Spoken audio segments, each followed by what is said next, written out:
E aí, ligados na videira, eu sou a Tainá Eu sou a Rose. e está começando mais um Podcast. Esse é o segundo episódio. Primeiramente, eu quero agradecer a todos que apoiaram o primeiro episódio, né? E todos que compartilharam, continuem compartilhando, se inscrevam no canal e curta esse vídeo. Esse podcast é apoiado pelo Propósito Vide, que vocês podem seguir. Na descrição vai estar o Instagram para vocês entenderem melhor sobre esse projeto. Amém. Nós estamos aqui com o pastor Magno. A gente vai dar a oportunidade para que eles venham se apresentar. Mas antes, nós queremos dizer que hoje nós temos plateia. Nós mudamos o nosso cenário para que nós tivéssemos plateia hoje. Então, eu vou pedir para a plateia fazer um U. Será que vai aparecer? Só a galera bonita, abençoada. Isso aí, membros da nossa igreja. Então, sejam todos muito bem-vindos, né? É a primeira vez que a gente faz com plateia. Então, agora vamos dar, né, a oportunidade para os nossos irmãos se apresentarem. Olá, pessoal, tudo bem? Bem, a galera acho que aqui já me conhece um pouco, né? Já estivemos em outros momentos aqui na primeira igreja Batista Jardim da Posse. É uma honra retornar a essa casa, ao convite dos irmãos. Desta feita com a minha esposa, né? Agora ficou até mais bonita aqui, né, meus irmãos? É até mais bonito, coisa legal, né? Inclusive, participamos até de um debate relacionado a isso. Acho que foi Papo Cabeça, se eu não me engano. Olha como é que eu lembro ainda, né? Foi um momento maravilhoso e eu fico honrado em poder participar com os irmãos nesse momento. E eu tenho certeza que vai ser um momento abençoador para a honra e glória do Senhor Jesus. Bem, eu estou como pastor na primeira igreja batista da Posse. Vamos fazer 6 anos, agora em julho, como pastor-presidente daquela amada igreja. E atualmente não só pastorei, como também sou professor de educação física, né? Eu dou aula em 2 redes municipais e é uma honra sempre poder estar trabalhando em prol do reino do Senhor, inclusive temas tão relevantes como esse, a qual muitas igrejas têm deixado passar e, infelizmente, isso tem descambado a nossa sociedade, inclusive dentro das nossas igrejas. Mas que bom que vocês estão com esse viés, né? Com esse pensamento, e eu tenho certeza que vai ser bênção para a honra e glória do Senhor Jesus. Eu vou estar lendo o nosso tema e a Rose vai estar lendo aonde a divisa, né? Onde ela se... a irmã não se apresentou, é verdade. Ao vivo é assim mesmo. Boa noite. Meu nome é Isabel Baladares Macedo, esposa de pastor, como Magno falou. Soy misionária venezolana, por isso é que meu português não vai ser muito bom, mas eu sei que se você não compreende, fala com Magno. Estou honrada de estar aqui com vocês. Muito obrigada pelo convite. Minha amiga Josimeri enviou o convite e eu fiquei muito feliz. Eu falei com o Magno, vamos lá. Temos que ir. Parabéns pela iniciativa, pelo trabalho. Ficamos honrados pelo convite que vocês fizeram. Acreditamos que vai ser um momento abençoado para abençoar a muitas pessoas que estão olhando esta palestra, este tempo. Amém. Eu vou estar lendo o tema, porque na nossa igreja, né, Batista, nós estamos no mês da família.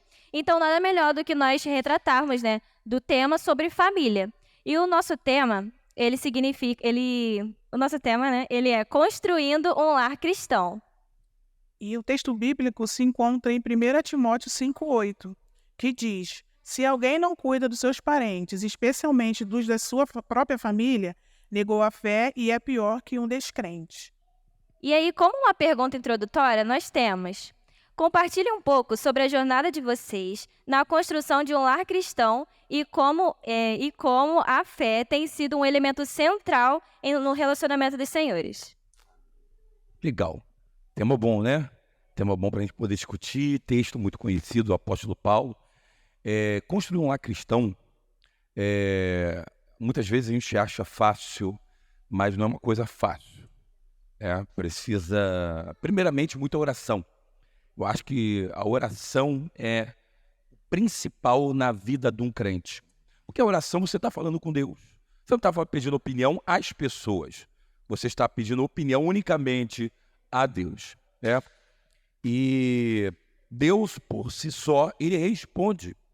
Porque entendemos que a vontade de Deus é boa, perfeita e agradável. Então, se não fosse boa, perfeita e agradável, obviamente, não teríamos respostas sensatas e que, de fato, iria nos redigir de uma forma bem mais tranquila. E eu louvo a Deus, porque dentro desse tema, a gente pode dizer muito bem, né?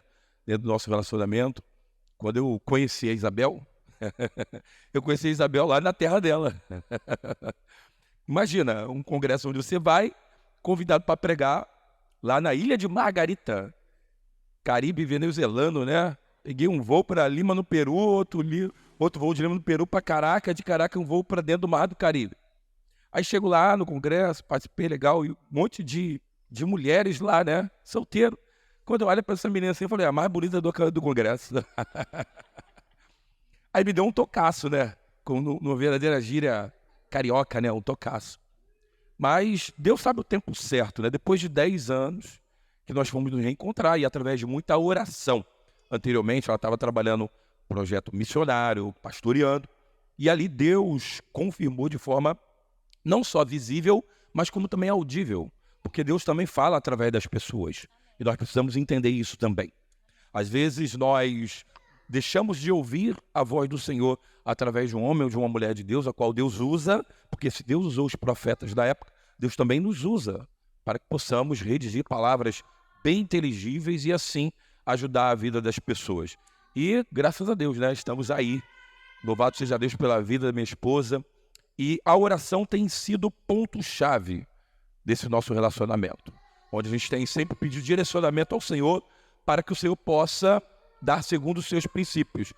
É claro que ainda não temos filhos, né? Futuramente, em nome de Jesus, estamos já nessa oração. E a receita, ela não pode mudar. Ela precisa ser a mesma. Oração e buscando ao Senhor o entendimento daquilo que Ele quer dizer a cada um de nós. Por isso, quando nós buscamos uma família de fato, né? Construir um lar na presença do Senhor, significa construir segundo os seus princípios, segundo os seus desígnios. E quando nós fazemos isso, obviamente, a gente consegue ser dirigido segundo o Espírito Santo de Deus, que nos capacita e as coisas vão dando certo da melhor maneira possível. É claro que, diante do percurso, coisas novas vão acontecer, né? Mas as experiências da vida e aquilo que Deus nos designa, segundo a sua palavra, ela é capaz de nos direcionar e, assim, seguir um lar de acordo com a vontade de Deus. Então, a oração é algo primordial. Você teria algum conselho para dar para os jovens ainda que não casaram, ou estão solteiros, ou estão namorando, né? Dentro da história de vocês, qual conselho que você daria para os jovens? E adultos também, né? Que ainda não casaram, ainda não têm filhos. Primeiro conselho que eu falo, estuda primeiro. Tem muito jovem querendo casar e não estuda, né? Depois vem os problemas, as situações adversas, a garotada que está aí também nos jovens adolescentes, faz os concursos públicos, vai estudar, faz alguma coisa, até pastor até já disse ali, né? Já está na área boa, isso aí, parabéns. Aí. Que legal.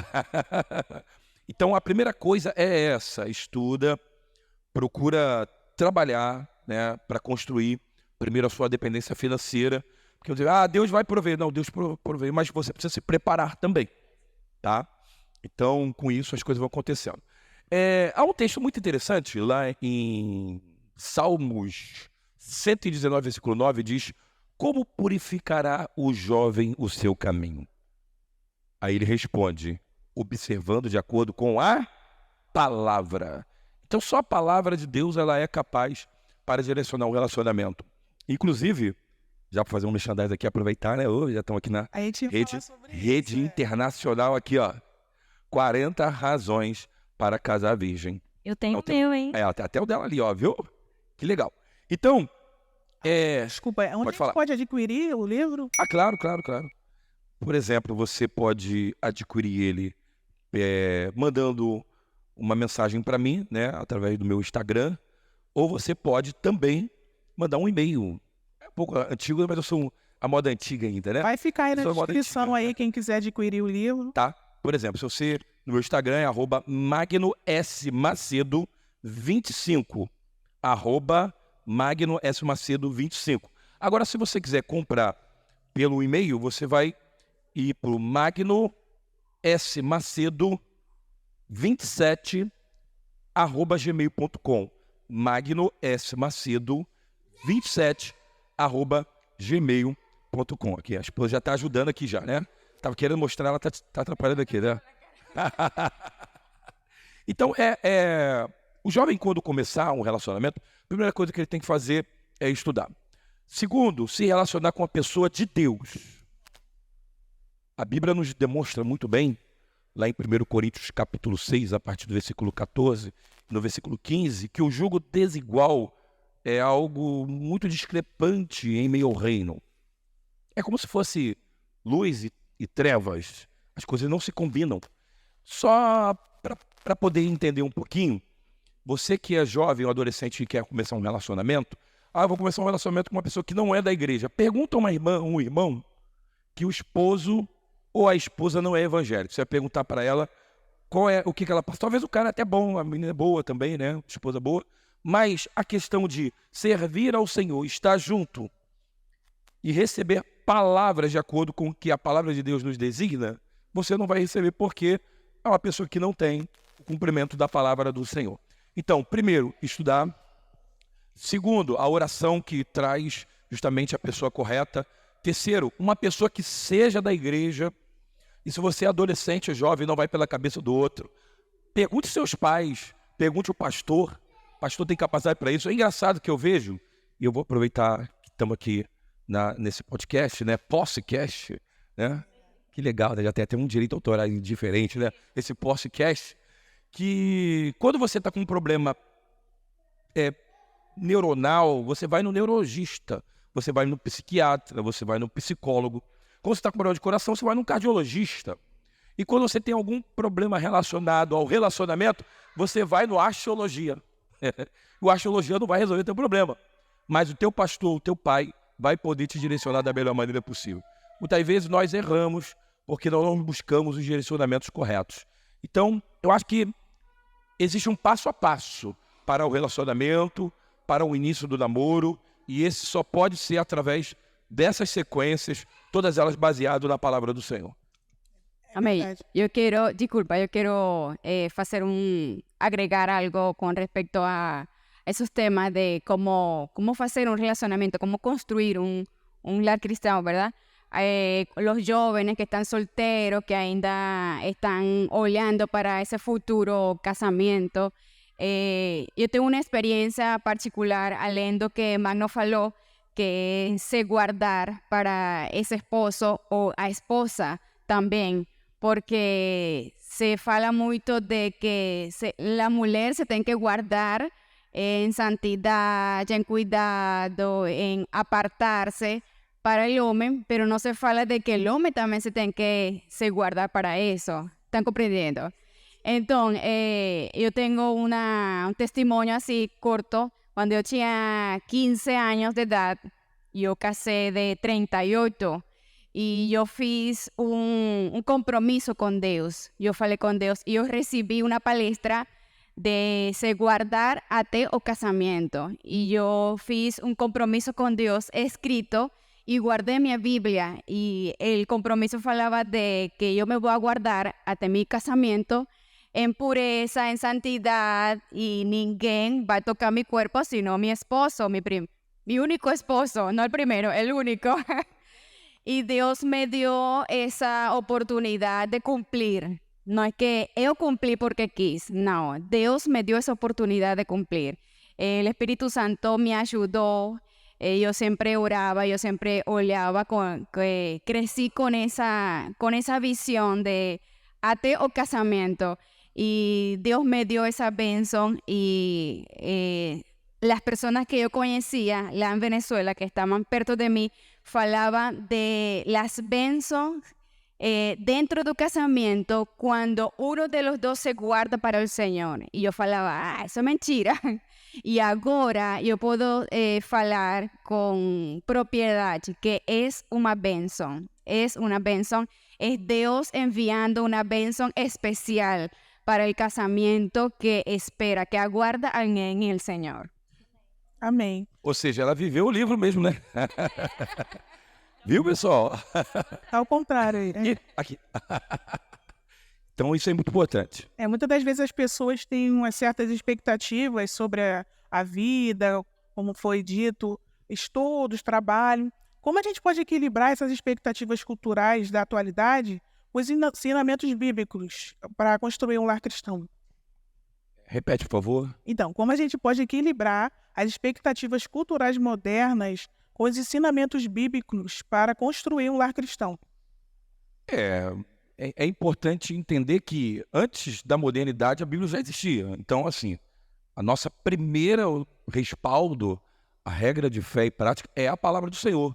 Não são as coisas novas que acontecem. Porque, infelizmente, a modernidade, a modinha de hoje em dia, inclusive eu sou professor, vocês sabem disso. Então, o que a gente mais vê hoje na escola é uma coisa diferente. Não só na escola, mas também na vida atual. Cada dia aparece uma coisa diferente. Não está satisfeito, não dá mais certo, já cria outra coisa. Mas existe só uma que é capaz de permear por séculos. É a palavra do Senhor.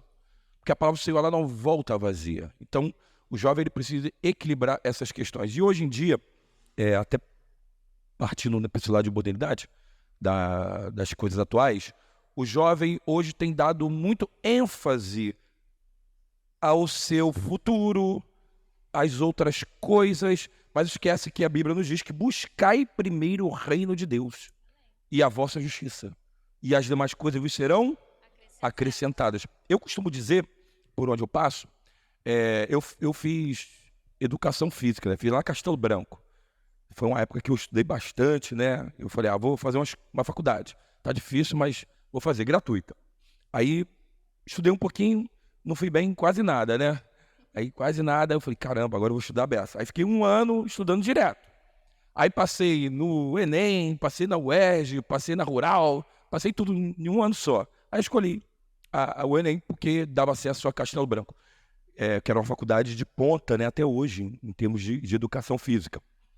Eu fui em todas as aulas, não faltava, e não faltava uma escola bíblica dominical por causa da prova que ia ser na segunda-feira. Então, o jovem não pode deixar com que as coisas vindouras sejam maiores do que as coisas que Deus colocou no nosso coração, que é de servir e de fazer segundo a vontade dele. Então, acho que o jovem ele precisa primeiro, claro, você não vai ser alienado, tem coisas que você vai precisar fazer. Não vai chegar seu chefe e falar, por favor, dá para você retirar aquilo ali?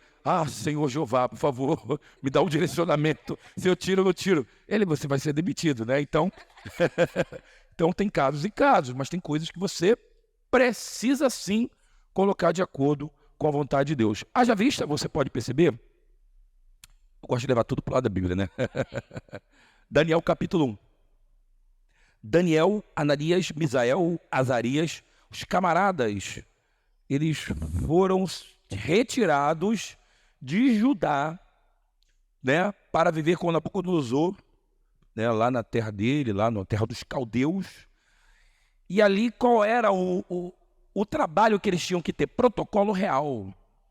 Se hoje fosse um dia de hoje, servir cafezinho às pessoas que eu vi das mais diferentes áreas de outros lugares, né? Fazer aquela mesinha, o estar, falar em outras línguas, porque os camaradas eram cultos. Eles tinham capacidade de arguir, seja na ciência, na filosofia, em todas as áreas históricas, os camaradas tinham um entendimento incrível, eram acima da média. Tanto que Daniel, quando foram arguí-lo, encontraram nele 10 vezes mais sabedoria. Só que quando o rei postergou uma lei que eles pudessem comer das iguarias reais, aqueles camaradas olharam e falaram, não, isso aí não. Aí eles foram orar ao Senhor e Deus deu a eles a oportunidade de não se contaminar diante da parte do rei. E mesmo assim eles prosperaram. Aí o que aconteceu com eles? Um primeiro-ministro, o outro presidente, o outro ministro de Relações Exteriores ali, o outro ministro da Casa Civil, se você for ver na linguagem de hoje, foi isso mesmo. E os camaradas cresceram. Você acha que eles ficaram com o nariz em pé? Não. Através da profissão deles, o nome de Deus foi glorificado. E que através da nossa profissão, da nossa vida, do nosso ato, o nome de Deus também seja glorificado. Partindo, né, dessa mesma linha, quais são os fundamentos essenciais para construir um casamento forte e duradouro baseado na Bíblia? Alguns eu já mencionei, né, mas vou mencionar outros. Até porque existe os espirituais e existe aqueles que são pessoais que você pode mesmo direcionar, né? Uma das coisas muito importantes no relacionamento é a comunicação. Comunicação. Se não houver uma comunicação, a discrepância, a divergência de opiniões, isso vai destruindo, vai corroendo o relacionamento, isso até no namoro, não é só no casamento. A discrepância de opinião. É claro que nem todo mundo vai pensar igual, né? Por exemplo, não sei quem tem mais tempo de casamento aqui. Quem tem mais tempo de casamento aqui? Alguém tem mais de 20? Mais de 20. Tem um casal aqui, o pastor também, né? Por exemplo, deu tudo certo. 28 hoje? Hoje? Olha! É mesmo? Parabéns pra você nessa data. Muita felicidade. 28 anos de casamento. Aí, parabéns, parabéns. Que legal, né? 28 anos, né? Uma vida. 28 anos de casamento do nosso vida. pastor, olha. Então, tudo foi flores, rosa? Sempre é uma diferença de opinião. Mas existe, dentro disso, os frutos do Espírito. Longanimidade, mansidão, amor, domínio próprio. Porque quando há uma divergência, essas questões precisam ser, né, dirigidas por questões bíblicas. E Paulo muito bem nos diz lá, nos Gálatas, capítulo 5, todas essas coisas. Então, um deles é a questão da comunicação. O outro é o respeito. Porque quando há a divergência dentro daquilo que a gente falou e a discrepância, o respeito ele precisa continuar. Porque se houver algum problema, aí a pessoa vai lá, agride, palavrão, sai de casa, isso demonstra um desrespeito. Então são coisas que porventura não vão agregar e porventura também não vão ajudar no relacionamento. E um outro que eu costumo dizer muito também é amar de verdade. Que quem ama cuida, quem ama dá carinho, quem ama faz com que a outra pessoa se sinta feliz e alegre com ela do lado. Então são elementos básicos, essenciais, que podem muito contribuir para o relacionamento duradouro.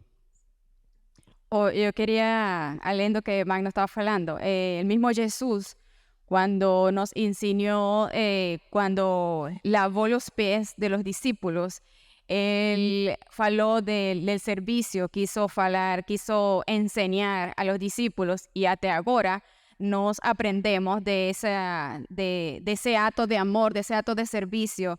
Y yo acredito que en nuestro matrimonio prevalece el servicio. Magno me serve y yo sirvo para él, y lo que él precisa yo doy, y lo que yo preciso también. Y sin falar, sin necesidad, o sea, no acreditamos de aguardar a falar. Magno no tem que falar para mí, yo preciso almuerzo. No, ya yo tengo ya preparado la comida, preparadas las cosas que él precisa, que yo sé, que ya conozco que él precisa. De la misma forma, Magno conmigo, él es mucho servicial, no solo en casa, sino también fuera. Él está ahí observando, prestando atención lo que yo preciso como su esposa. Y ese es uno de nuestros banderas que nos usamos en nuestro relacionamiento en casa, el servicio, além del amor, além de la comunicación, além de todo o que hemos falado. É uma honra, né? Poder honrar o outro, né? E assim, eu acho interessante que quando a gente casou, ela, né? Vou revelar aqui, né? Aí para as mulheres aí, ó. Ela vai lá, bota a comida no prato e dá na minha mão. Eu nem sei mais o que é isso. Ela faz isso todos os dias. Café, almoço. Não, café da manhã não, porque eu acordo cedo demais, né? Que eu vou trabalhar. Então ela fazia isso no início. Eu falei, não, dorme mais, deixa que eu faço. Mas ela costuma fazer isso. Eu lavo a louça. Chego lá, gosto de lavar a louça. Aí os rapazes aí vão lavar a louça para as mulheradas, hein? Vou lá, lavo roupa, se for de botar a roupa da máquina. Então, assim, eu não vejo dificuldade alguma. É claro que, assim, eu saio para trabalhar e às vezes eu trabalho muito fora, mas ela trabalha também bastante em casa. Então, honrar um ao outro é primordial para um relacionamento duradouro. E não só, né, como um casal um do outro, mas como pessoas. Porque um voltando do trabalho, às vezes com a cabeça cheia, aí chega em casa no momento em que você quer relaxar. Faz isso, faz aquilo. Fica uma coisa, né? Aí você acolhe a pessoa, tudo bem, como é que foi, seu trabalho? É o cuidado não só como casal, como a esposa com o marido, mas como um amigo também, da pessoa que está precisando de uma palavra ali, ou às vezes só de ouvir. Nós mulheres, né, gostamos de reclamar. A gente gosta, às vezes, nem quer a solução, a gente quer só falar daquilo dali. E só o ouvido da pessoa já é maravilhoso. Eu acho que a gente tem que nutrir a amizade, né? Não só com o esposo com a esposa, mas os filhos também. Porque muitas das vezes a gente pensa, por ser da família, a gente fala de qualquer jeito. Ah, vai continuar sendo da minha família. E muitas das vezes as pessoas de fora, a gente nutre aquela amizade, mas não tem esse carinho no falar, o jeito de falar, o que falar para as pessoas que é da nossa própria família. E ainda dentro desse assunto, como a gente pode resolver os problemas e conflitos dentro de um lar cristão, da melhor forma, à base da Bíblia? Então, a Bíblia também fala do diálogo, né? A Bíblia fala do diálogo porque Jesus dialogava com os seus discípulos. Quando Jesus via os seus discípulos em discrepantes opiniões, Jesus dialogava da melhor maneira possível. E o conflito, ele precisa ser dialogado, né? Sentar para conversar mesmo. É o famoso lavar roupa suja. Porque muitas vezes a gente corre do problema. Se a gente reparar Davi, 1 Samuel capítulo 17, Davi, quando viu Golias, se você reparar biblicamente lá, ele não ficou igualzinho Abner, Saul, Benaías, lá, vem, ninguém via, 40 dias na banda da lenha, outro da banda da quem, e chamando e ninguém ia. Davi não, Davi foi para dentro do problema. Davi foi para cima de Golias. Porque o problema ele não vai ser resolvido você correndo dele, mas sim você partindo para dentro do problema. Conversar, entender, ceder aqui, ceder ali, né? E isso vai fazer com que você consiga resolver certos problemas, né? Não é fácil. Uma mistura lá de espanhol com em português, como é que você resolve isso aí?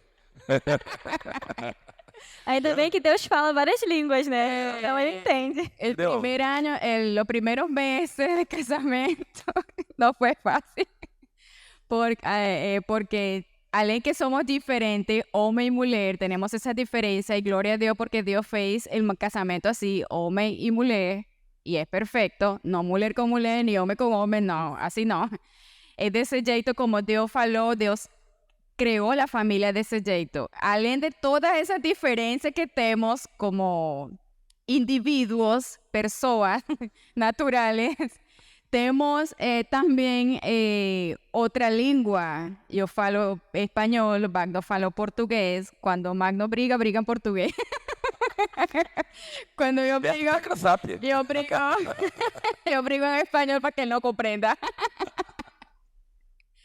Los primeros meses fue muy difícil comprender, entablar esa comunicación, esa cultura.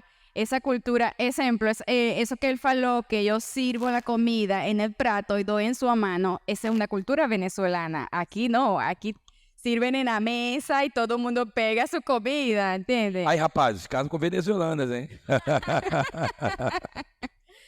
Y son culturas muy diferentes, muy. Mas, glória a Deus, estamos vencendo. Amém. Amém. Em família, como vocês se encorajam e se apoiam na jornada da fé baseado no crescimento espiritual? Como é que a gente se apoia, né? Isso, Na na fé e no crescimento espiritual. crescimento espiritual. Então, a gente costuma orar junto, né? Orar junto. Toda vez quando a gente vai se alimentar, a gente ora junto. Toda vez na hora de dormir, a gente também ora junto. Então, a oração é algo primordial. Mas também a gente discute muito sobre a Bíblia também, sobre assuntos que são importantes, que tem a ver conosco, nossa família, né? Então, e também além daquilo que a gente prega. Não adianta eu subir no púlpito e falar alguma coisa e depois eu fazer algo diferente dentro de casa. Então, as próprias palavras que nós mencionamos, elas precisam servir de testemunho para nós. Como, por exemplo, tem muitos familiares aqui, né, pessoas, aquilo que você conhece como verdade e que você explana como verdade, isso precisa ser um testemunho para a tua vida. Porque senão você automaticamente vai ter dificuldades até de ter credibilidade de si mesmo. Eu lembro uma vez que, quando eu era pequeno, né, bem garotinho ainda, eu era muito brigão. Não se engane não, mas eu era muito brigão, né? Gostava de brigar, era 5, 6 brigas num dia só. Era por aí, mais ou menos. Apanhava direto, assim, não na rua, né? Em casa. Na rua eu brigava com quem eu conseguia bater, né? Quem eu não conseguia bater, saía correndo. Mas era muito brigão. E tinha um menino lá que eu batia nele há mais de 5 anos. Aí teve uma vez, eu 9 anos, me batizei. Aí aquele menino fez um negócio lá, eu peguei ele pelo colarinho. Quando fui dar um soco nele, ele... você se batizou agora e quer me bater. Aí, Olha só. eu, com 9 anos, a minminha máscara, aquilo aí caiu, né? Eu fiquei, caramba. E agora? Falei, rapaz, aquilo que eu falo, aquilo que eu falei, aquilo que eu orei, e eu me batizei, tem que servir de testemunho para minha vida agora. Eu não posso fazer isso de novo. Então é por aí que a gente começa a discernir as coisas. Viva aquilo que você faz. Não fale algo e faça outro. Não pode haver um abismo entre as suas falas e as suas atitudes. Você precisa ser dirigido pelo Espírito Santo, tanto no oculto, como também, né, diante das pessoas. Isso é muito importante. E aí a gente vai direcionando a nossa vida, resolvendo dentro daquilo que a gente prega. A gente tem que viver também dentro de casa. E na opinião de vocês, quais são os maiores desafios que as famílias cristãs passam hoje em dia? Eu, assim, como pastor, eu vejo, talvez o pastor João Batista fale a mesma coisa. O maior desafio que as famílias estão tendo é o esfriamento espiritual. É o maior desafio hoje dentro das nossas igrejas. Começa a família toda, pá, depois vai se descambando, sai um, não vem. E com isso, o esfriamento espiritual vai ocasionando em questões pessoais também. A gente vê lá na igreja, da posse, aqui não é diferente também, né, em várias igrejas. A pessoa, quando ela não começa a vir na igreja, um esfriamento na família, o filho começa a se desviar, o esposo começa a ir para caminhos tortos, e depois as coisas começam a se descambar de uma tal forma que fica descontrolado. Tem família lá na igreja que outrora vinha, participava, e depois, com o andar da carruagem, referente a essas questões de não vir mais à igreja, de não buscar mais o Senhor, o esfriamento, não só espiritual, como também o pessoal, aconteceu. E é um desafio que hoje a gente tem encontrado nas igrejas, e nas minhas visitas eu tenho lutado muito contra isso. Falar, ó, isso tem acontecido porque você não tem ido mais à igreja, não tem buscado ao Senhor. A Bíblia diz, buscar ao Senhor enquanto se pode achar, invocar enquanto está perto, né? Então são coisas importantes. Quantas vezes você já pregou para alguém, e hoje você que está precisando dessa palavra. Então as famílias estão se perdendo nesse quesito, esfriamento espiritual. E isso não está só ferindo a família em si, mas também a família igreja.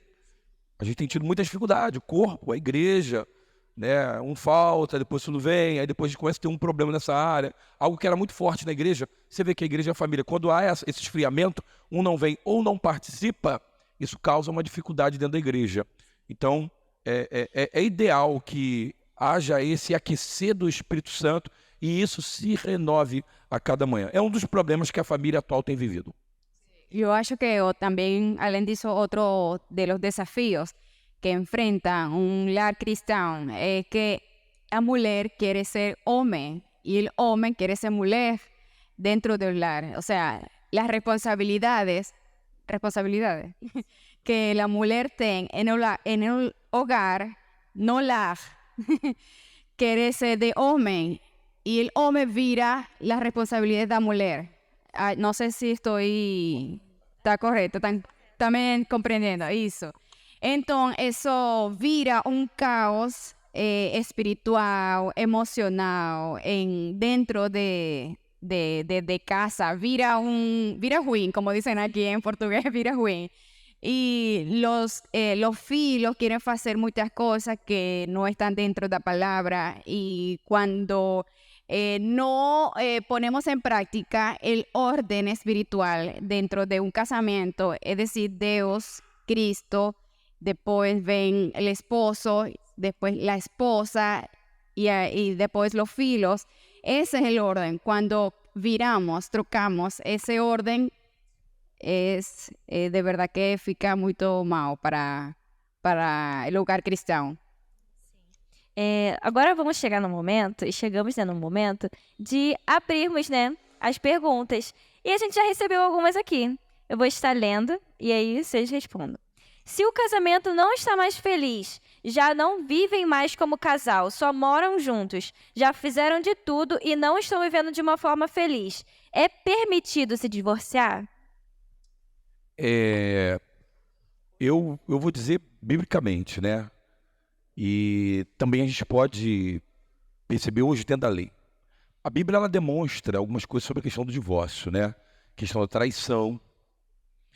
E isso veio sendo permeado ao longo de muitos anos. Só que existem outras questões também que a gente precisa colocar em pauta, não só nisso, mas também outras também. Como, por exemplo,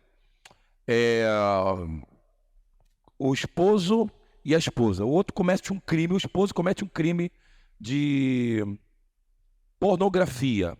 Ou vamos pior do que isso. Ele comete um crime de estupro.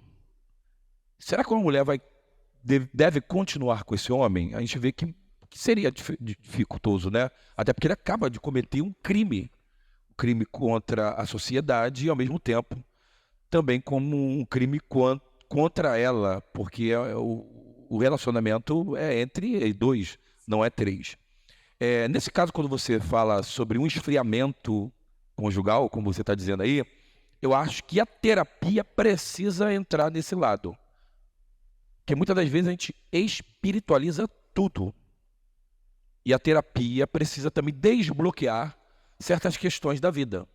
Emocionais, questões que ocorreram no passado e não foram vencidas e superadas.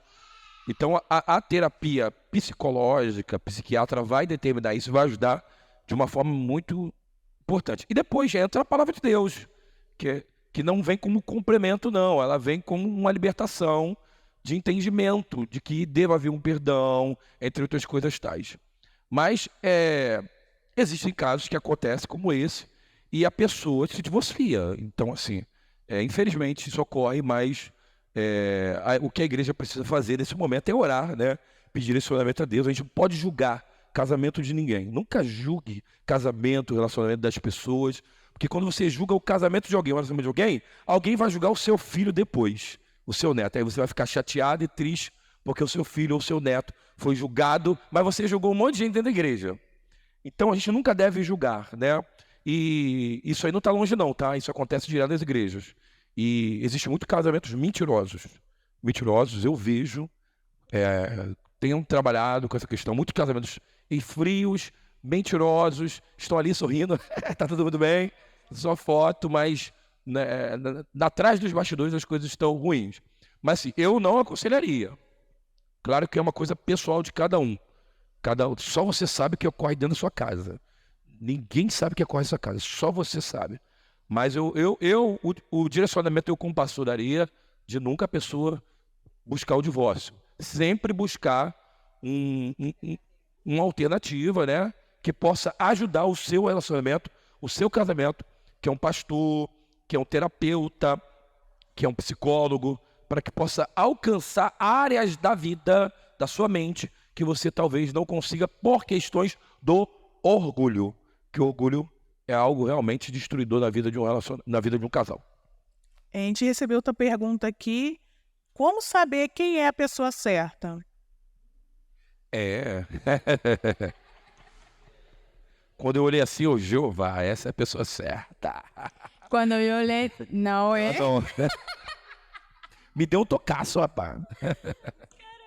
Bom que deu dar a volta, né? Fez ela andar pelo Egito 40 anos para depois voltar e me encontrar. Como saber que é a pessoa certa? É interessante, né? Vamos dar um exemplo aqui. Vou tentar usar uma linguagem aqui para ver se vocês conseguem entender. Pai, você escolhe? Irmão, sangue. Avô? Avó? O que você escolhe? Relacionamento. Amizade ou casamento. Não é isso? Então, assim, é uma escolha. E para que você escolha, você precisa pedir direcionamento de Deus, para escolher o correto. Por exemplo, livro de Neemias, capítulo 2, Neemias era copeiro do rei. A coisa estava meio brabo, né? E Neemias queria o quê? Resolver o problema do povo, porque as portas estavam rebentadas, os muros estourados. E quando o rei olhou para a cara de Neemias e falou: olha, Neemias, eu estou vendo que você não está bem, isso é da alma, é do coração. E ali ele temeu muito. Aí depois o rei perguntou a ele: o que você quer que eu te faça? O rei ia dar o que ele queria. Só que naquele momento ele sabia o que ele queria ir lá resolver o problema, não é? Do povo. Mas a Bíblia diz que ele, então, orei ao Deus dos céus. Então, mesmo você querendo, você precisa orar ao Deus dos céus, para ver se Deus vai confirmar aquilo que você quer. Porque nem tudo que você quer é o que Deus quer na tua vida. Então, eu entendo dessa forma. Eu quero agregar algo mais. Além de buscar, de procurar essa persona perfeita para mim, eu tenho que procurar ser essa persona perfeita para a persona que Deus tem para mim. ¿Están compreendendo? Então, eu tenho que trabalhar em mim, eu tenho que estudar, como já estávamos quando falou Magno al início, tenho que estudar, tenho que buscar al Senhor em oração, tenho que me preparar, fazer muitas coisas que tenho que fazer que en la soltería, el tiempo de soltero y soltera es un tiempo abençoado.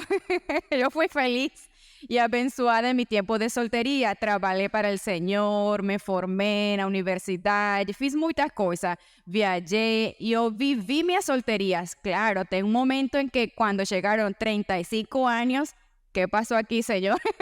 ¿Qué está aconteciendo conmigo?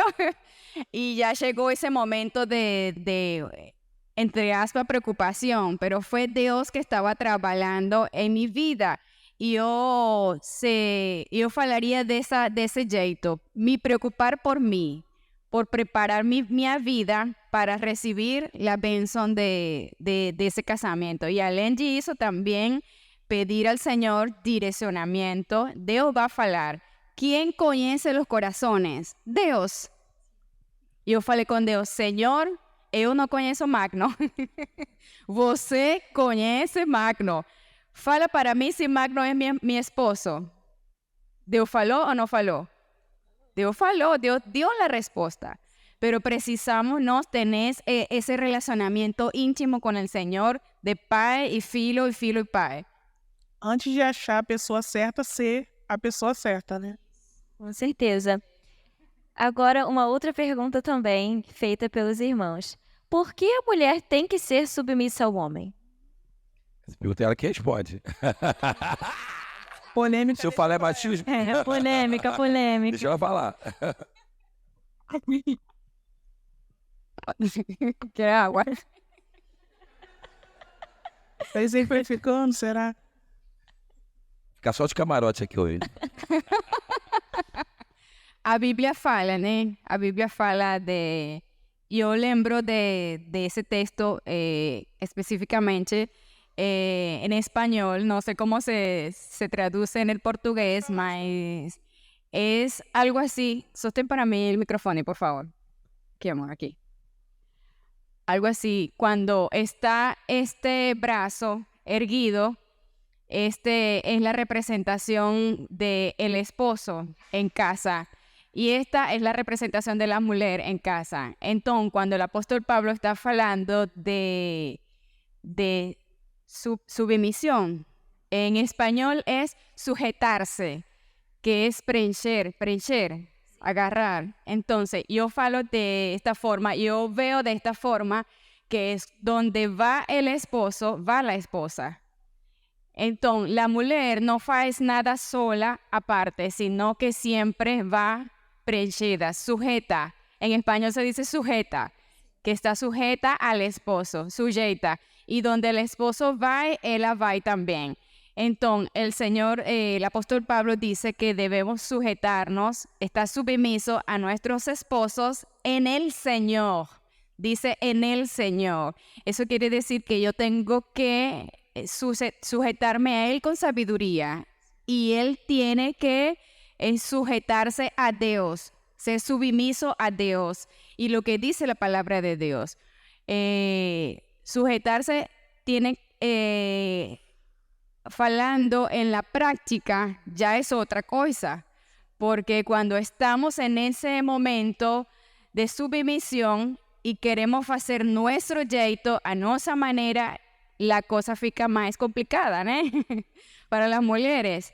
Mas eu acho que quando nós estamos sujetas primero a Cristo como cabeza de nosso lar, as coisas ficam mais fácil, mais ok.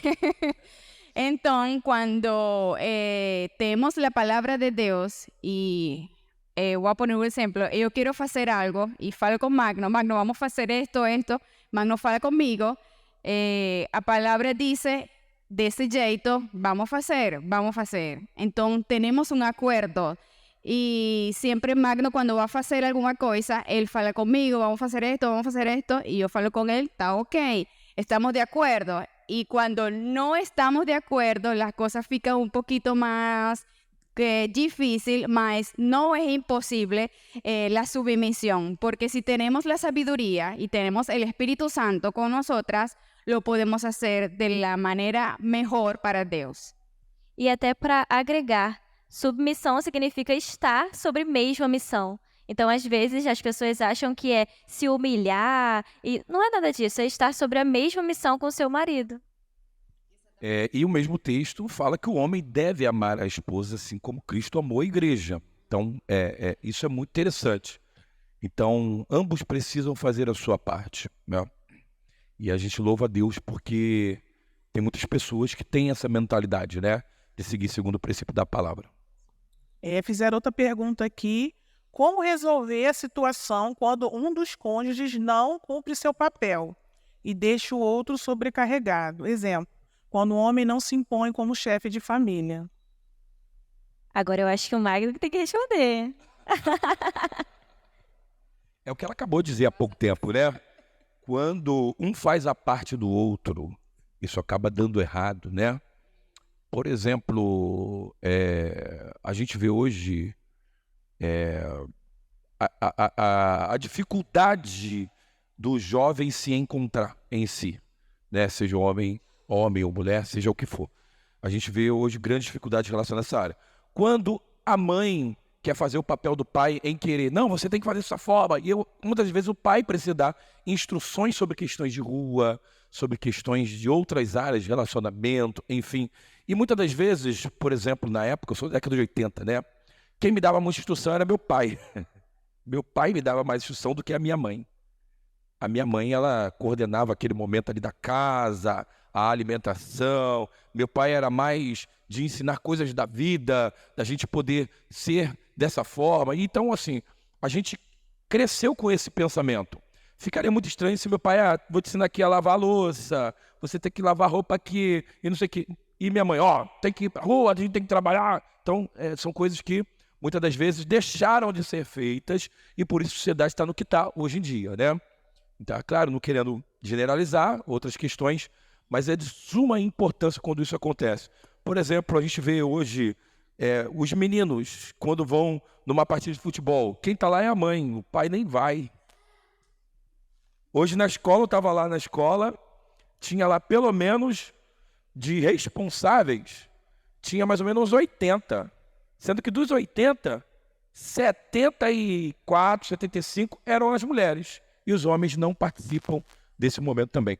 Eu acho que não é pela questão de só participar em uma área, mas em um todo. Mas só que existem momentos em que a mulher, a mãe, precisa tomar a iniciativa e tem um momento que o homem precisa, por seu lado, também tomar a sua iniciativa. Amém. Próxima pergunta. Sou casada há 41 anos. Um cuida do outro com respeito. Eu sou cristã e a outra pessoa não é. Como enfrentar o desafio do julgo desigual, visto que já estou casada? Primeiramente, parabéns, né? 41 anos, tá tudo bem, tá tudo tranquilo, legal, parabéns. Beleza. Então, o julgo desigual é a questão de um ser cristão e outro não. Isso é a grande realidade bíblica, o texto fala sobre isso.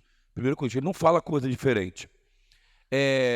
Agora, ela não explicou, né, se tem tido problema sobre isso. Se ela disse que está tudo bem, que está tudo tranquilo, é orar, trabalhar e buscar para que o esposo se converta. Porque tem muitas irmãs que durante mais de 30 anos oram para o esposo e depois ele se converte e aceita Jesus. Eu acho que a vida se torna mais completa, né? Porque vão ter lugares que ele vai e ela não vai. Ele vai para a bebedeira, ela vai? Não vai. Ela vai para a igreja, círculo de oração, seja o que for, ele vai? Ele não vai. Então, 50% a 60% das situações da vida, eles não vão estar juntos. Porque não vão estar em lugares que, de fato, sentem prazer em estar. Então, como tem 41 anos, não vai divorciar por causa de uma coisa dessa, né? Como foi dito na frase aí, eles vivem bem, tranquilo. Então, orar agora e pedir a Deus a conversão do esposo, fazer jejum, oração, e Deus vai dar a resposta, eu tenho certeza, né? Não desista. Perguntaram aqui, mais uma pergunta. Como não fraquejar e focar nos seus objetivos e metas? É difícil, hein? Como não fraquejar? E focar nos objetivos e metas. Isso é muito legal isso aí, né? É só você olhar aquele teu companheiro, por exemplo, a amiga aqui, né? Passou no concurso para Da aeronáutica. sargento da aeronáutica, né? Isso. Você olha para ela aqui, o que ela fez e ela conseguiu. Você não pode fraquejar, cara. Eu quero chegar lá onde ela está. Ela é um exemplo. Ela é um exemplo.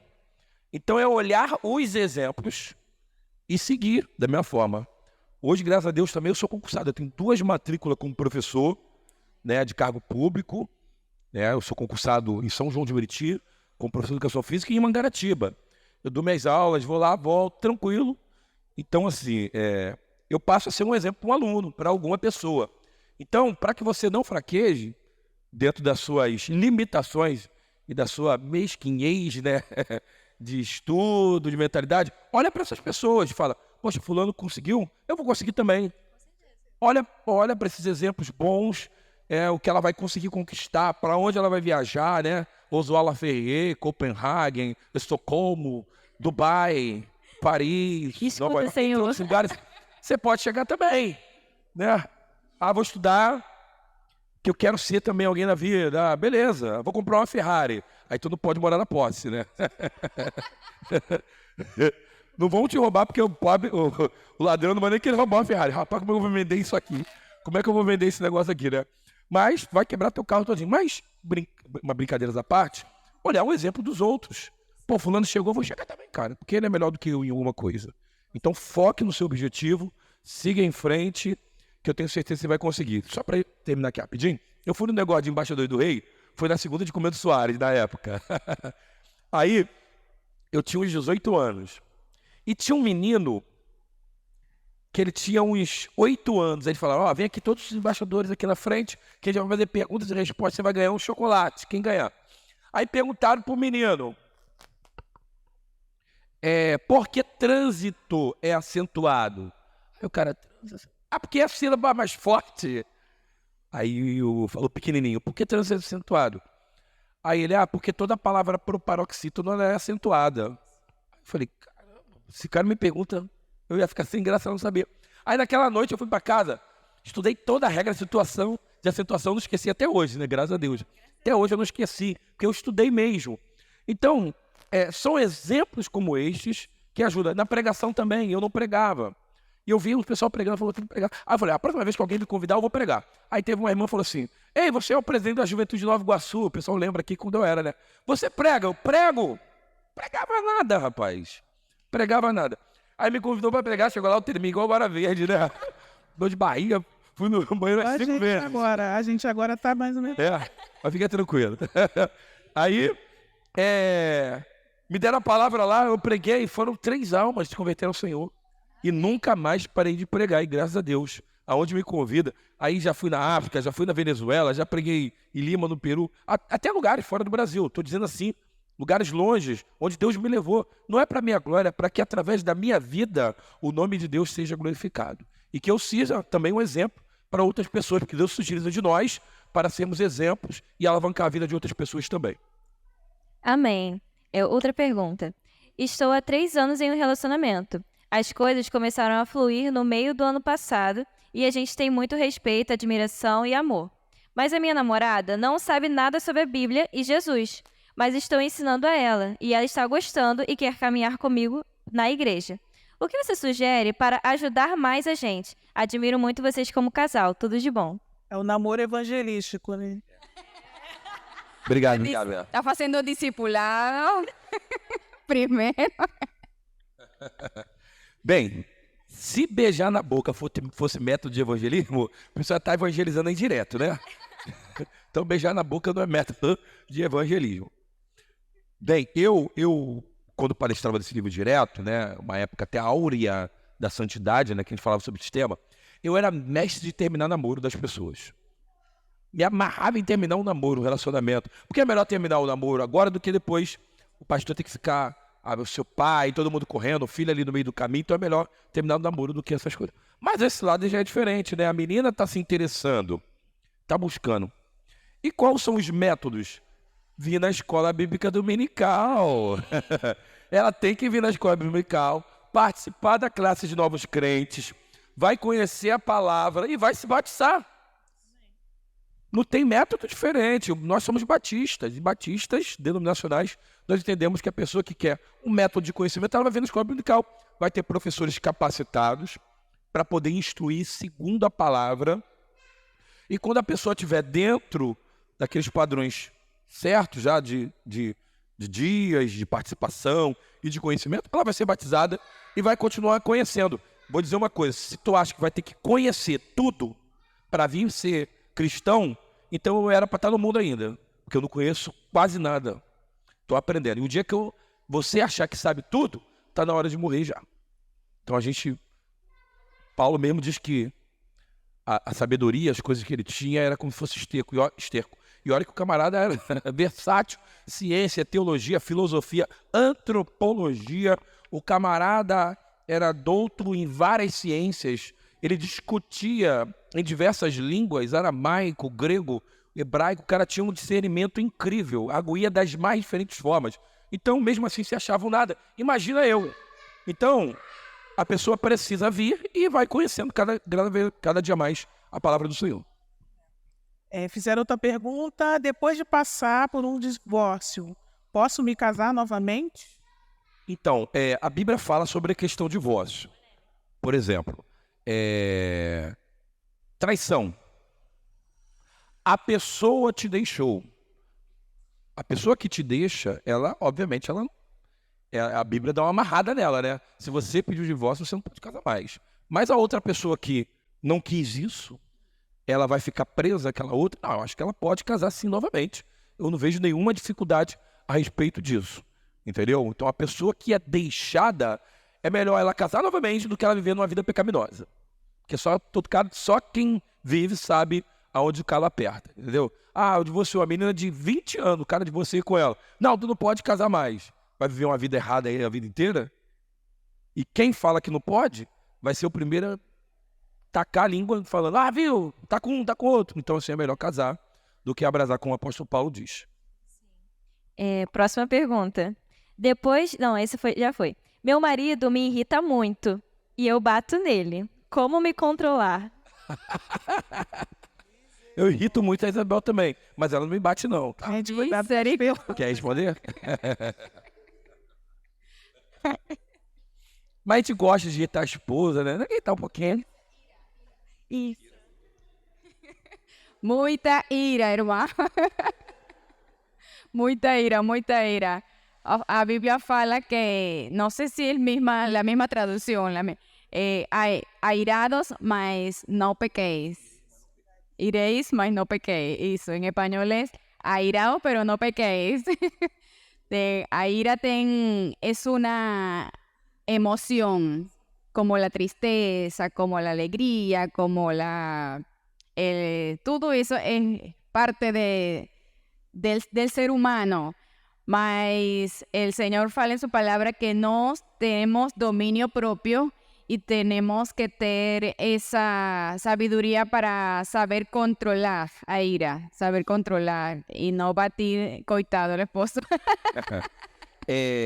Coitada. Essa mulher tem que ser denunciada na lei Mário do Penhor. Tem Maria da Penha e Mário do Penhor, né? Mas brincadeira da parte, não pode, isso não pode. Até porque A vezes dá vontade. serve, serve para um, mas serve para o outro também. Se o homem bate na mulher, ele comete um crime. E se a mulher bate no homem, também ela está cometendo crime. Minha irmã, você está cometendo um crime. Isso não pode acontecer. Esse cara está apanhando ele. Se ele quiser sair desse relacionamento, ele vai sair. Porque é um relacionamento abusivo, né? Então, procure ler um pouco mais de Gálatas capítulo 6, né? Sobre os frutos do Espírito, né? 5 ali sobre os frutos do Espírito, para que você possa ter longanimidade, compaixão, domínio próprio sobre as suas atitudes, porque isso não é coisa de crente, não. Não vou dizer de crente, isso não é coisa de ser humano. Precisamos respeitar as pessoas. A gente está com várias perguntas aqui, o pessoal está bem animado aqui com as perguntas. Então, perguntaram, é possível conhecer uma pessoa no início da adolescência, namorar e futuramente casar, mesmo que esse namoro permaneça por muitos anos? Claro, isso acontece muito. Acontece muito. Acontece muito no Brasil. Meu pai com 12, minha mãe com 11, ficaram 50 anos casados. Minha mãe faleceu, né? Tem 2 anos, mas foi namoro de criança. Isso acontece. É possível sim. Só que hoje em dia, essa inocência da santidade, né? Que não tem mais, né, como antes, é complicado, porque vai namorar quanto tempo? Como é que vai ser a intimidade desse relacionamento? Então é uma coisa que precisa ser averiguada, olhada. Então vamos casar rápido. Aí esbarra naquilo que eu falei no início. Não estudou, não buscou uma profissão, a independência financeira. Deus vai mandar aí. Poxa, não é assim também não, cara. No mínimo tem que ter um esforço, né? Para poder chegar a um patamar legal. Agora uma pergunta, não é tanto sobre família, mas pediram para perguntar. Cristão pode fazer tatuagem? Olha, tatuagem. Eu não aconselho. Eu não aconselho ninguém a fazer tatuagem. Entendeu? Até porque tatuagem, na época, era para marcar os bois. A tatuagem era para marcar os animais. Pô, vou marcar aqui com o meu emblema para marcar esse animal, que esse animal é meu.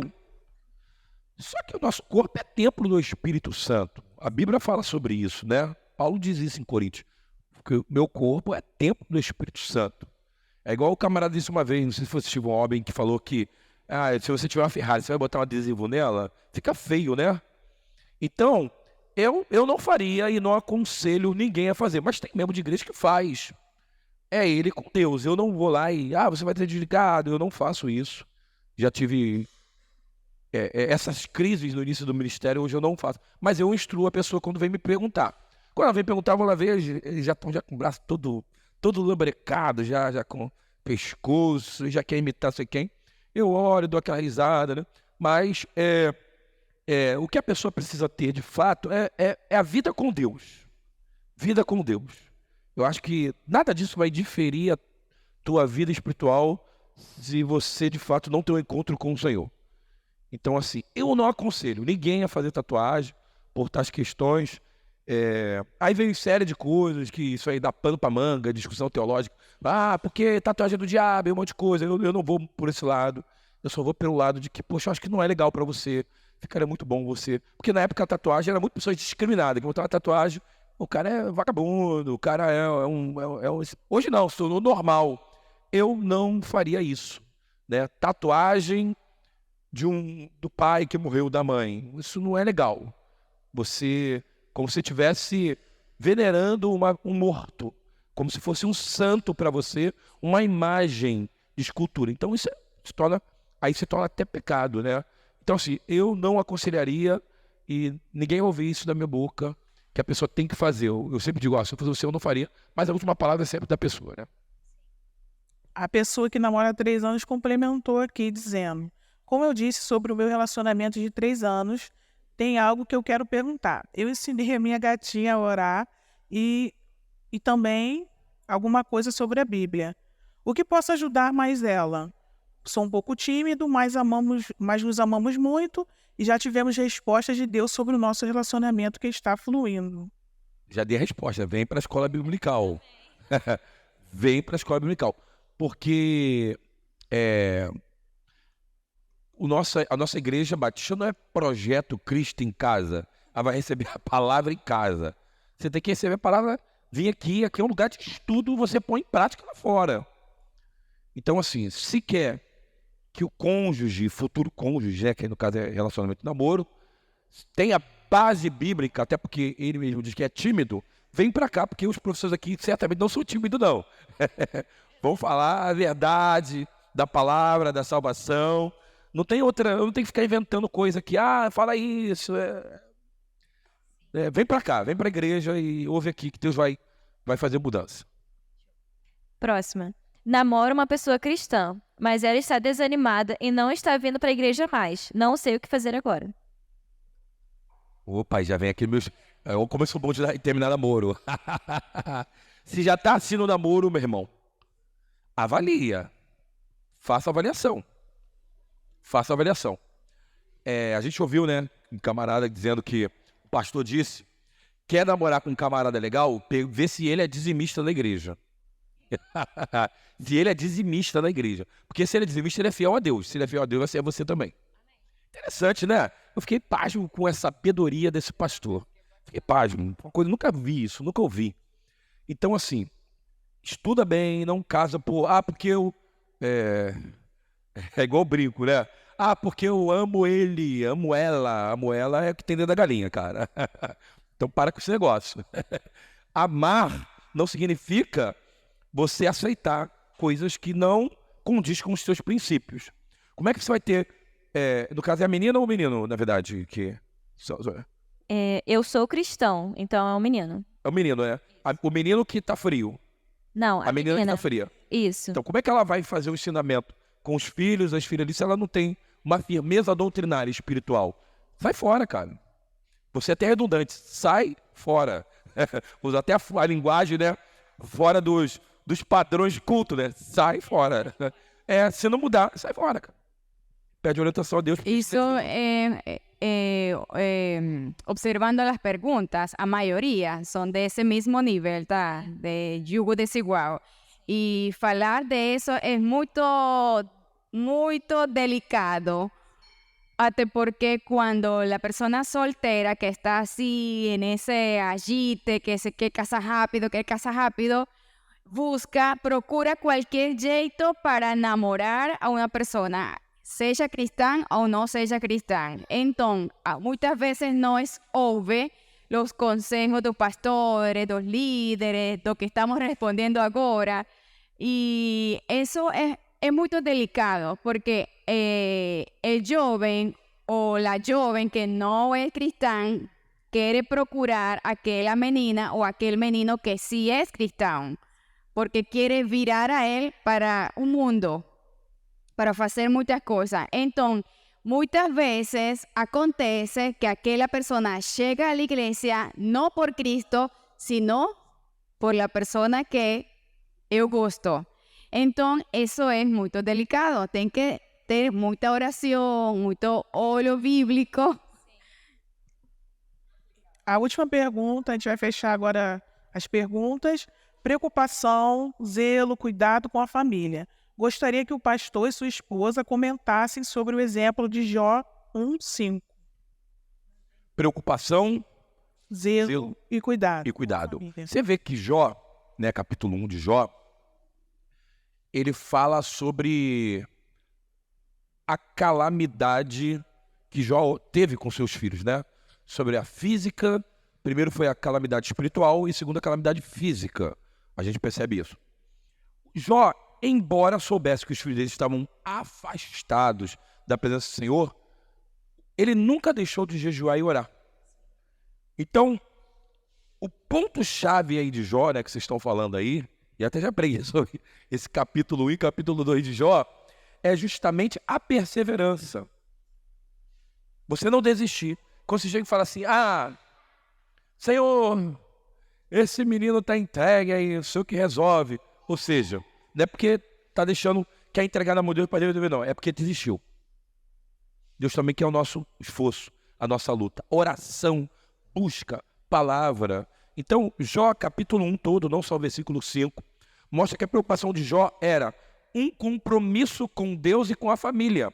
Ele não podia deixar de orar pelos filhos, porque a Bíblia diz, né, que os filhos bebiam e comiam, se divertiam, e ele, ao turno da noite, ia lá, orava e oferecia sacrifício ao Senhor, porque, embora meus filhos tenham pecado diante do Senhor, e ele fazia continuamente, ou seja, havia uma constância na vida de Jó. Tenha constância, meu irmão, minha irmã, nas suas orações. Não ore hoje, desista amanhã. As lutas são feitas para que possamos destruí-las através do poder de Deus. E tem lutas que são espirituais, elas não são físicas, né?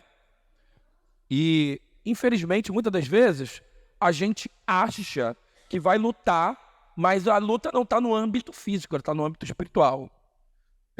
Se a gente for ver biblicamente, os homens de Deus, quando haviam a luta, eles falavam: Senhor, com eles estão o braço de carne, mas conosco o Senhor Deus dos exércitos, para lutar a nossa guerra. E isso é muito importante. Colocarmos diante do Senhor as nossas causas, as nossas lutas. Chora, se derrama diante do Senhor. Quando você chora e se derrama, aquilo ali é um sacrifício que está caindo diante do altar do Senhor, e Deus enxuga as nossas lágrimas, e com isso as coisas vão sendo resolvidas segundo não as nossas forças, mas segundo a força e o poder do nosso Deus. Então tenha constância, compromisso, não desista jamais, embora não vamos ver os resultados fáceis, mas Deus vai dar a vitória no momento certo, e eu creio nisso em nome de Jesus. Vamos aproveitar que o pessoal está animado? Eu vou perguntar mais uma. Oi, sou eu de novo. Criei um grupo jovem aqui na igreja, mas eu adoraria sugestões de vocês, tanto para as meninas quanto para os meninos. O problema é que muitos não têm motivação e geralmente não querem participar com as ideias. Como posso ajudar a motivá-los a participarem no quesito das programações da igreja? Jovens. Eu vou dar uma palavra aqui. Bota eles para trabalhar. Bota na porta, manda fazer o cachorro quente. Você vai ser ministro da cozinha.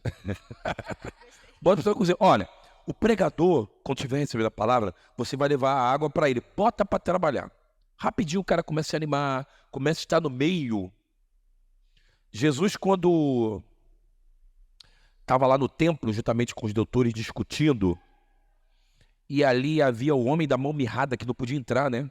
Ele não podia entrar porque toda pessoa que era deficiente, ela podia entrar no templo. Jesus, quando olha e discute com aqueles caras, Jesus fala: ei, venha para o meio. Aquele camarada veio, assim, né? Com aquele bracinho dele, mão mirrada, né? Espasmo, assim, aquele... O cara chegou ali, Jesus curou ele. E a partir dali ele continuou trabalhando no reino do Senhor. Quando essas pessoas estão lá fora, é porque elas se sentem deficientes em alguma coisa, não querem participar. Agora, quando você chama ela para dentro, para o meio, para estar juntamente conosco, trabalhando, essa pessoa cresce e vira um potencial no reino de Deus. E ela se sente importante, né? Sente importante, Não. bota para trabalhar. Eu sou ministro da cozinha, eu preciso estar lá.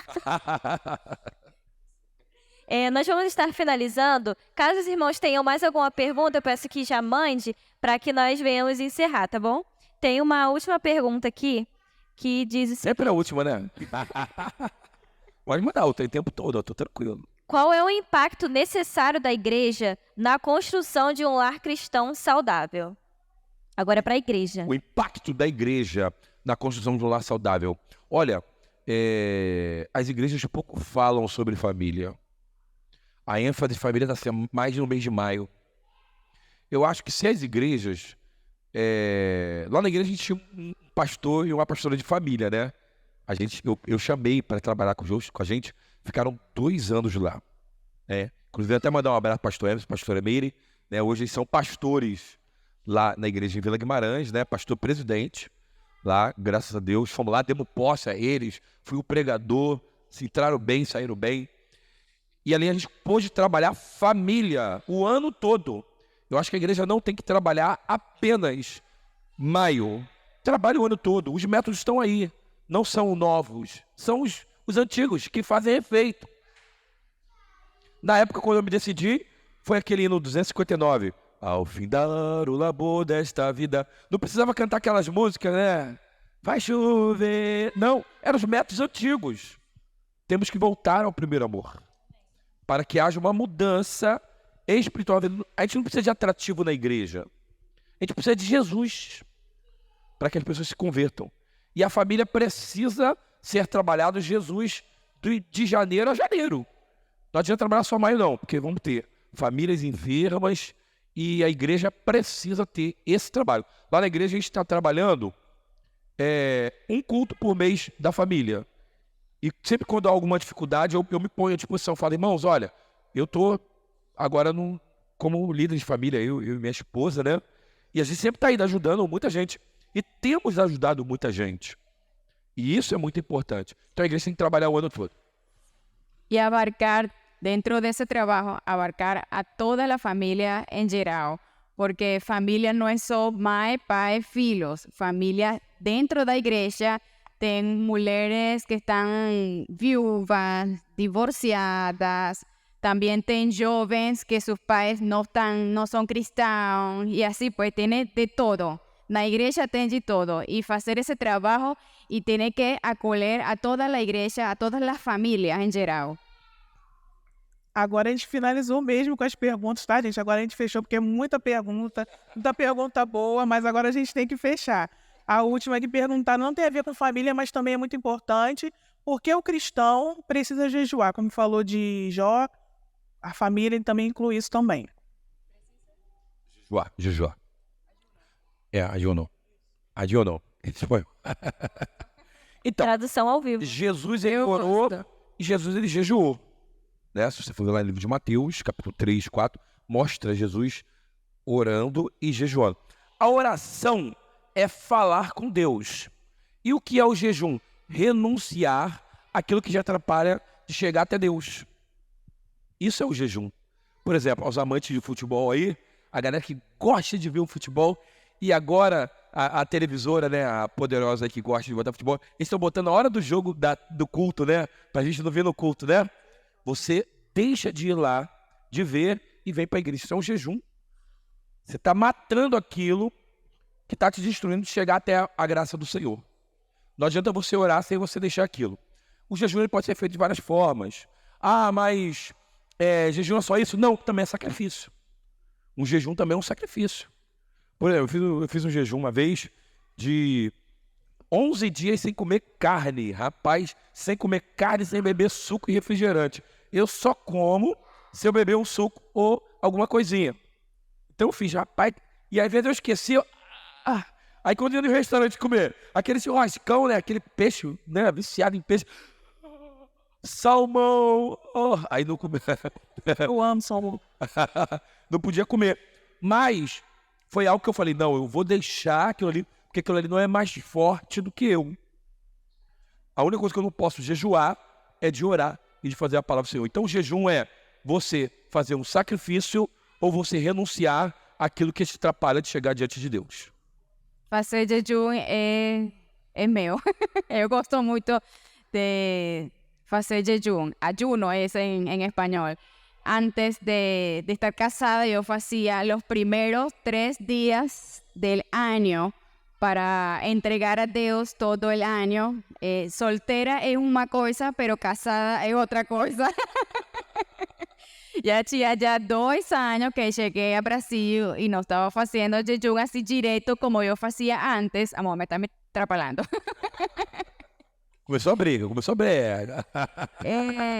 Y este año yo propuse mi corazón hacer porque yo precisaba ese relacionamiento con Dios, esa intimidad con Dios, porque no es igual orar juntos todas las noches, porque eso es muy bom, es legal y todo, mas también tiene que ser la búsqueda y la intimidad personal de eu con Dios, Magno con Dios. Y yo falei con Magno, yo preciso hacer jejum 3 días porque es lo que yo siempre hacía todo años. Y es jejum de comida, só agua. Mas Deus falou comigo que sería até 6 horas da noche porque tinha que preparar a comida para mi esposo. Não dava. Ela tá de jejum, eu não tô. Eu não tô. Crescimento individual com Deus. Individual. E assim, a gente falou algumas coisas aqui porque foi perguntado, tá? Mas o jejum você não tem que falar com as pessoas. é você e Deus. Você e Deus, sim. Porque quem tem que saber do seu jejum é o mesmo que tem que saber da sua oração. Não é como os fariseus que chegavam na porta dos tabernáculos e nas praças e diziam, eu jejuo e babá. Não, não é essa a forma. O jejum é algo pessoal, seu e Deus. A igreja não pode obrigar, ninguém pode obrigar você. É você e Deus. Não. A gente agora vai finalizar, agradecer mais uma vez o pastor Magno, a missionária Isabel, ter aceitado o convite desse segundo episódio do podcast. Continue compartilhando, curtindo, se inscrevendo, seguindo também nas redes sociais o vídeo e a PM de Agenda Pós também. Muito obrigado, tá? Obrigado a todos que estão aqui também. Foi muito enriquecedor, né? A igreja pode confirmar, foi muito enriquecedor para nós, esclareceu muitas coisas e que Deus continue abençoando a vida de vocês, tanto individualmente quanto no ministério, no casal, e que venham crescer cada vez mais para voltar, né? E continuar compartilhando conosco sobre Jesus, sobre a vida de casado e como a gente pode continuar nos caminhos de Deus. Amém? Quem sabe futuramente falando também dos filhos, em nome de Jesus. Amém.